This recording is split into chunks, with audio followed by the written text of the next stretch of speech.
Ready for a deep dive into meditation? You might think you know a thing or two about mindfulness. Yeah. But we're going to challenge some assumptions today. We've got excerpts from a talk by Kingpin Sayadaw. Oh, yeah. And Those are great.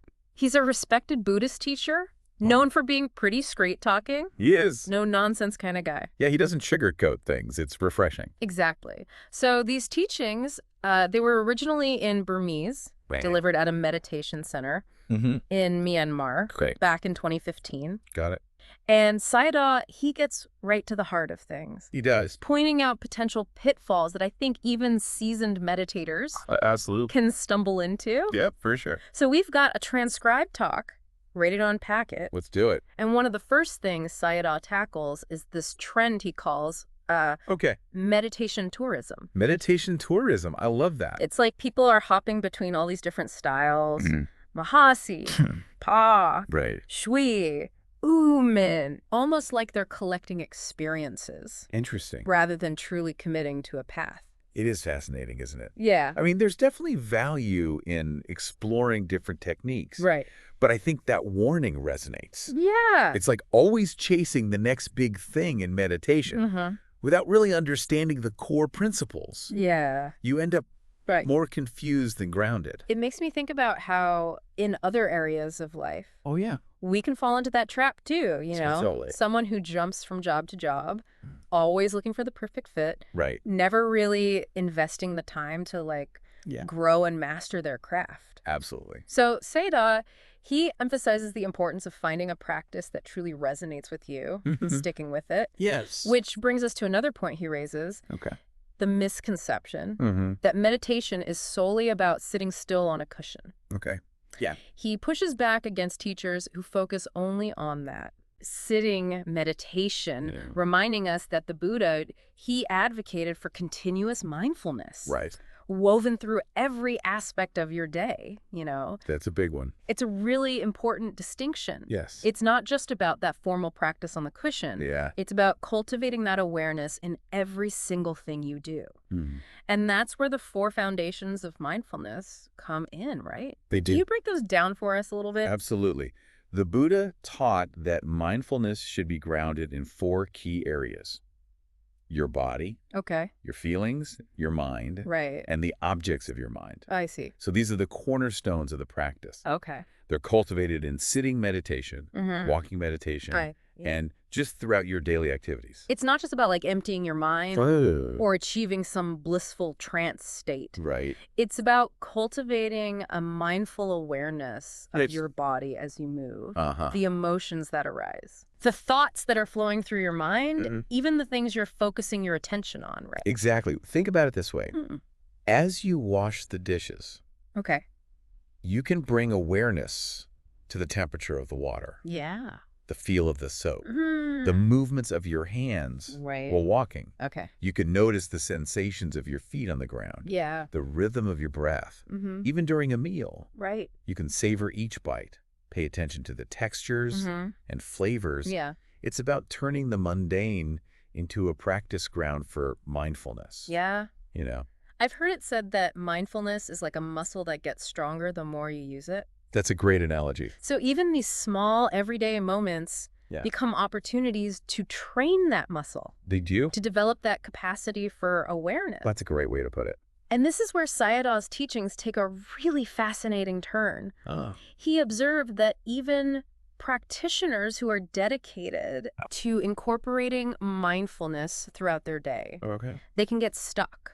Really? They might find themselves fixated on specific sensations or struggling with persistent mental states without making real progress. Wow. And that's where he shares the story of the bhikkhuni, right? I think so, yeah. The one who practiced so diligently for years in Myanmar. But when she returned to her home country, her behavior hadn't really transformed. It's like she was going through the motions without the inner shift. Yeah. Exactly. That story really underscores the idea that simply going through the motions of meditation isn't enough. Right.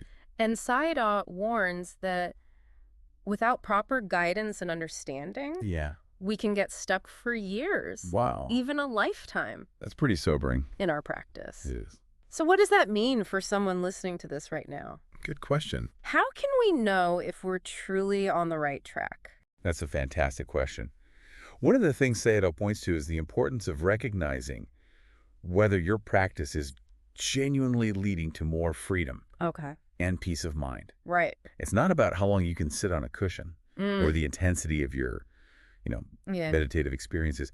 It's about reducing suffering and cultivating wisdom. He talks about the need for our kilesas to decrease. Yeah. Now, I know kilesas are mental defilements, but could you give us a more concrete example? Sure. So our listener can really grasp this? Of course. Think about that voice in your head that tells you you're not good enough. Okay. Not worthy. Right. Not lovable. Yeah. Or the urge you feel to eat even when you're full.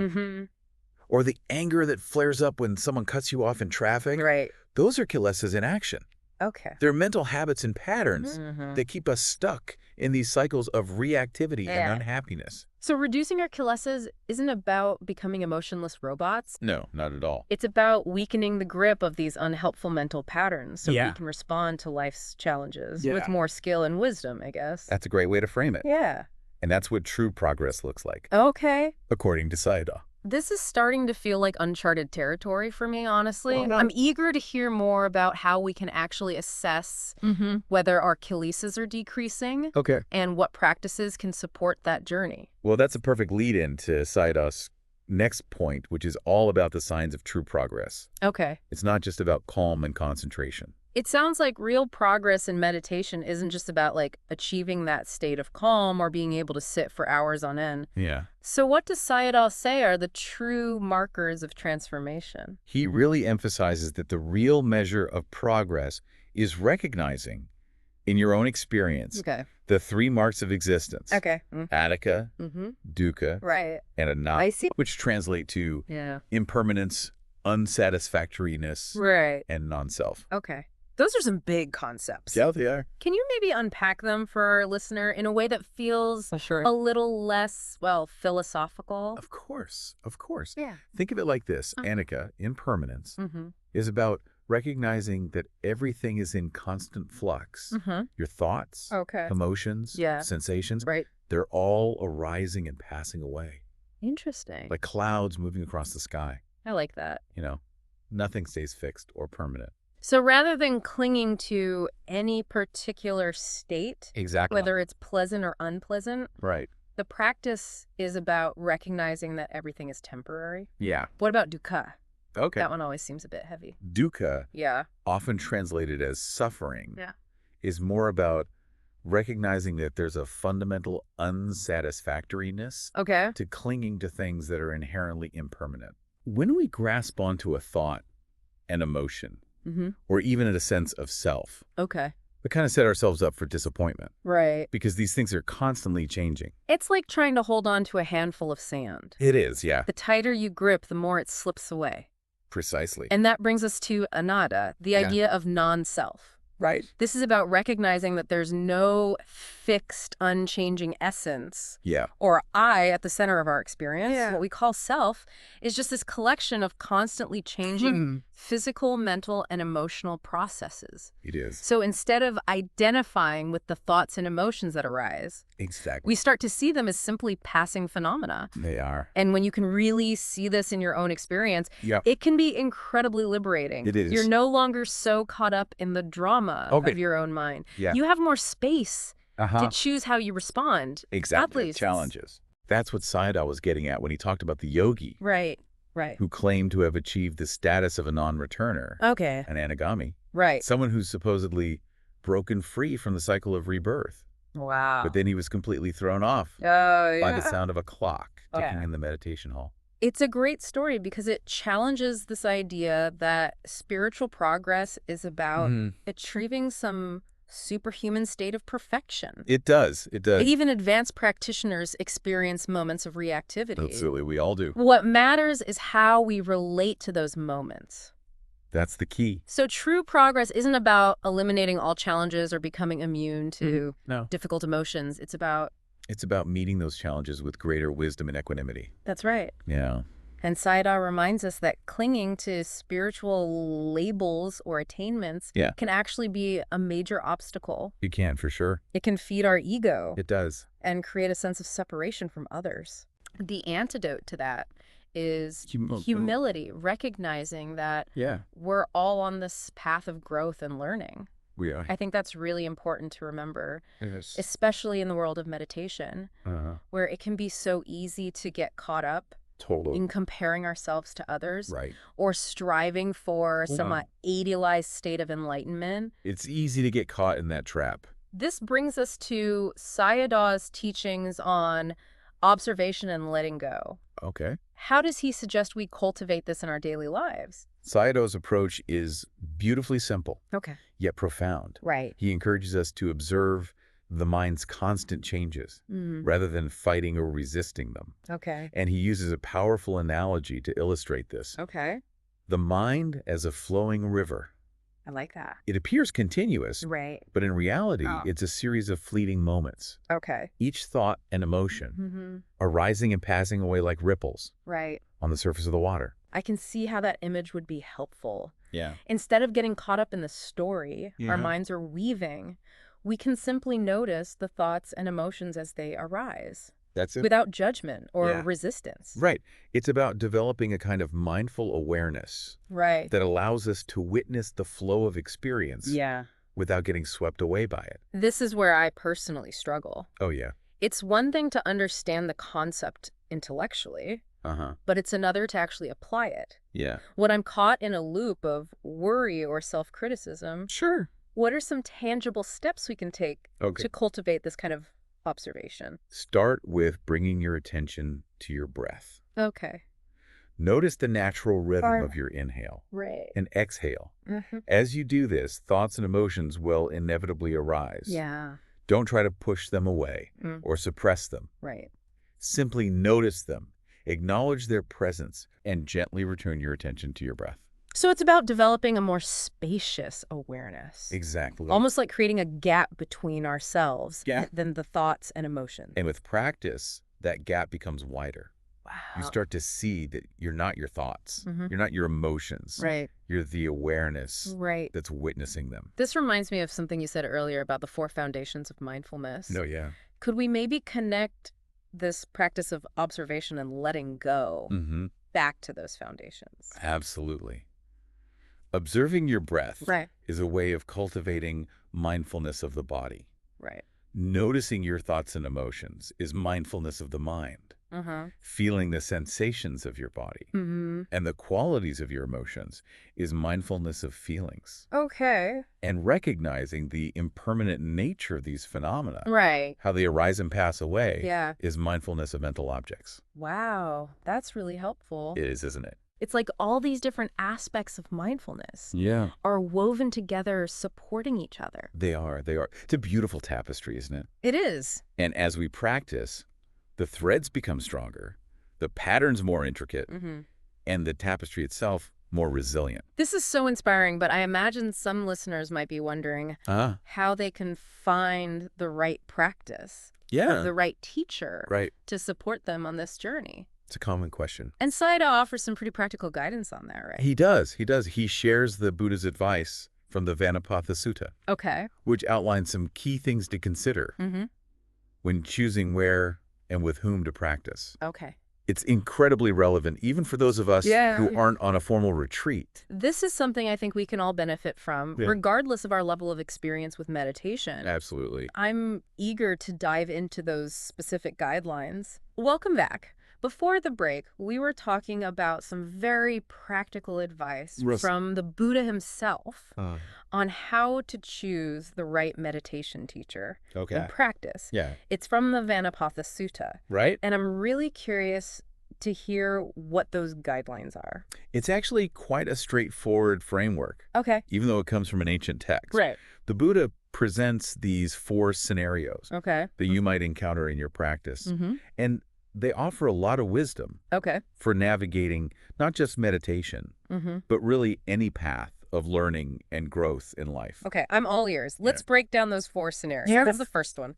So imagine you're practicing in a particular place or with a specific teacher, But your meditation isn't deepening. Right. You don't feel any closer to inner peace. Okay. Your kilesas are as strong as ever. Mm-hmm. And to top it off, the environment is just plain defilit. Yeah. Maybe the food is bad. Oh, yeah. The living conditions are uncomfortable. Right. Or there's constant conflict in the community. What would you do in that situation? What would you do?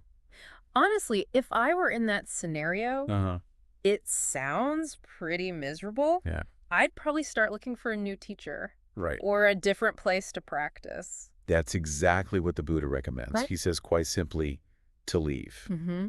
Don't stay in a situation that's not supporting your growth and well-being.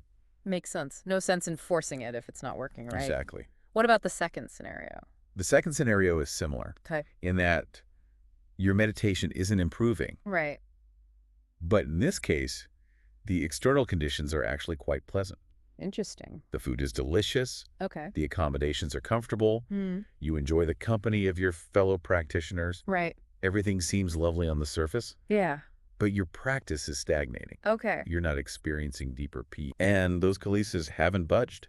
It's like being on a really nice vacation. Yeah. But you're not achieving Right. the inner transformation you're seeking. That's a great way to put it. And in this scenario, what does the Buddha say? Well, in this scenario, the Buddha advises you to reflect. Okay. He says, why am I really here? Right. Am I here for the comfortable conditions? Yeah. Or am I truly committed to cultivating mindfulness and reducing suffering? That's a good question. You know? Yeah. If it's more about the external comforts, right, it might be time to reevaluate your priorities. Okay. And consider seeking a more challenging, but ultimately more fruitful path. So even if everything seems wonderful on the outside, right, if your inner landscape isn't shifting, it might be time for a change. Exactly. Makes sense. What's the third scenario? This is where things get really interesting. Okay. In this scenario, your meditation is deepening. You're noticing positive changes in your mind. Maybe there's more peace. Right. More clarity. Yeah. And those kilesas are starting to loosen their grip. Okay. But the external conditions are challenging. Maybe the food is basic, the living conditions are simple, or the weather is harsh. So even though it's tough, you're actually making progress. Right. It's like the challenges are serving as a crucible for your growth. That's a great way to put it. And in this case, what does the Buddha advise? In this case, the Buddha's advice is to stay put. Okay. He recognizes that sometimes discomfort can be a catalyst for transformation. Yeah. As long as your practice is genuinely deepening, the challenges become part of the journey. They build resilience, and they strengthen your determination. Okay. Embrace the struggle, as long as it's leading you towards your goal. Yes. I'm guessing the fourth scenario is the ideal situation. You got it. This is where your meditation is flourishing. Okay. You're experiencing profound insights. Your kilesas are fading away. Right. And the external conditions are supportive. Okay. And conducive to your practice. Right. You're surrounded by a kind and wise teacher, a harmonious community, and a nourishing environment. Wow. In this case, the Buddha says, stay there forever, for your whole life. Wow, that sounds pretty blissful. It does. What really strikes me about all four of these scenarios is that they offer such a practical and insightful framework for making choices. Right. Not just in meditation, but in any area of life, you know? That's such a key takeaway. It is. It's about aligning our actions with our values. Right. And being honest with ourselves about what's truly important. We can apply this to our careers, our relationships, our creative pursuits. It's like a universal compass for navigating life's journey. Yeah, it is. With wisdom and intention. It's like a gut check. Yeah. You know? Yeah. Ask yourself, am I moving closer to my goals? Right. Is this environment supporting my growth? Am I truly fulfilled? Yeah. The answer is no. Okay. Then it might be time for a change. Right. Even if things seem comfortable or pleasant on the surface. It's about prioritizing our inner growth. It is. And well-being above all else. Yes. And sometimes that requires us to step outside our comfort zones. It does. And embrace challenges that ultimately serve our highest purpose. That's a powerful message. It is. As we wrap up this deep dive into the world of meditation with Kyunpin Sayadaw, I feel like we've been given so many valuable tools for navigating not just our formal practice, but also the way we live our lives. It's been such a rich exploration, hasn't it? It has. From the pitfalls of meditation tourism to the importance of the 4 foundations of mindfulness. The power of observation and letting go, the challenges of spiritual ego, and the Buddha's timeless wisdom on choosing a path that aligns with our deepest aspirations. I think one of the most valuable takeaways for me is this idea that true progress isn't about achieving some kind of superhuman state of perfection. It's about recognizing that we're all on a journey. Of growth and learning. And that each moment, whether challenging or joyful, is an opportunity to deepen our wisdom and compassion. Beautifully said. And I think Sayadaw's challenge to check our progress honestly, to ask ourselves whether our kilesas are truly decreasing is a powerful invitation to cultivate that self-awareness. It's a question we can ask ourselves, not just in the context of our meditation practice, but in all aspects of our lives. Are our choices and actions leading us towards greater freedom, peace, and fulfillment? It's a lifelong inquiry. It is. And one that can lead us to profound insights and transformation. So as we bring this deep dive to a close, we encourage you to continue exploring these ideas. Please do. And to share your own insights with us. We'd love to hear what resonates with you and how you're applying these teachings to your own life. Until next time. Yes. May your journey be filled with awareness, kindness, and the courage to embrace the transformative power of each moment.